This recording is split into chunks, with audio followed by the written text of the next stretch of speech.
అందరికీ నమస్కారం. శ్రీ పరాభవనమ సంవత్సరం వృషభ రాశి వారి యొక్క రాశి ఫలాలు తెలుసుకునే ప్రయత్నం చేద్దాం. ముందుగా ఆదాయ వ్యయములు. వృషభ రాశి వారికి ఆదాయం 5, వ్యయం 14, రాజ్యపూజ్యం 5, అవమానం 4గా ఉంది.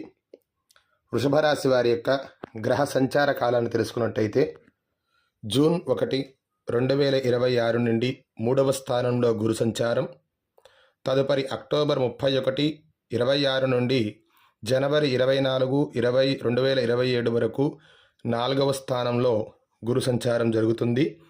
తదుపరి సంవత్సరం అంతా కూడా 3వ స్థానంలోనే గురు సంచార కాలం జరుగుతుంది. శని సంచార కాలం 11వ స్థానంలో సంవత్సరం అంతా కూడా శని ప్రభావం ఉంటుంది. రాహువు కేతువులు డిసెంబర్ 5, 2026 9వ స్థానంలో రాహువు, 4వ స్థానంలో సింహంలో కేతు సంచార కాలం విశేషంగా జరుగుతుంది.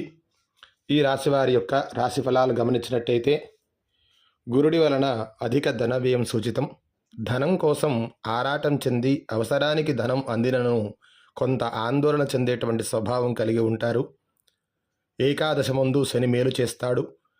అయినను కూడా శని తన స్వభావం చేత కొంత కార్య విఘ్నములు చేసేటువంటి అవకాశం ఉంది. అందువలన మీరు తలుచుకున్నటువంటి ప్రతి కార్యముందు కొంత ఆలస్యం సూచితం అవుతుంది. రాహుకేతువుల సంచారం వలన విహారయాత్రలు చేయడం, యాత్రల కోసం అధికంగా ధనాన్ని ఖర్చు చేయడం అనేది చెప్పదగినటువంటి సూచన. అలాగే గురు రాహుకేతువుల సంచార కాలం వలన అనారోగ్యం చెందుట, ఆరోగ్యం విషయంలో అధికంగా ధనాన్ని ఖర్చు చేయుట జరుగుతుంది. జాగ్రత్త అవసరం. ధనం నిల్వ చేయుటకు ఎక్కువగా ప్రాధాన్యం ఇవ్వడం మంచిది. వ్యవసాయదారులకు మంచి కాలమని చెప్పవచ్చును.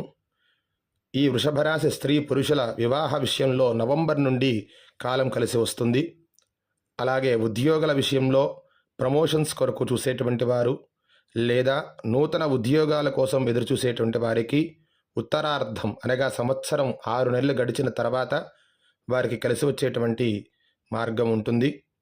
లాయర్లకు, పరిశ్రమల రంగాల వారికి మంచి కాలం జరుగుతోంది. ముఖ్యంగా ఈ వృషభరాశి చెందినటువంటి విద్యార్థులకు ఆశించినటువంటి విజయాలు వరిస్తాయని చెప్పవచ్చును.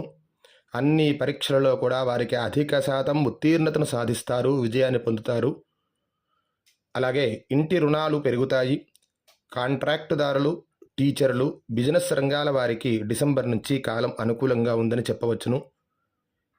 ఈ యొక్క వృషభరాశి చెందిన వారికి ధనాన్ని నిల్వ చేయుటకు ఈ సంవత్సరం అంతా గురువారం నియమాలు చేయడం, ప్రధానంగా దక్షిణామూర్తి స్వామి వారి యొక్క దర్శనం చేసుకోవడం, శనగలు దానం చేయడం అనేది చెప్పదగినటువంటి సూచన.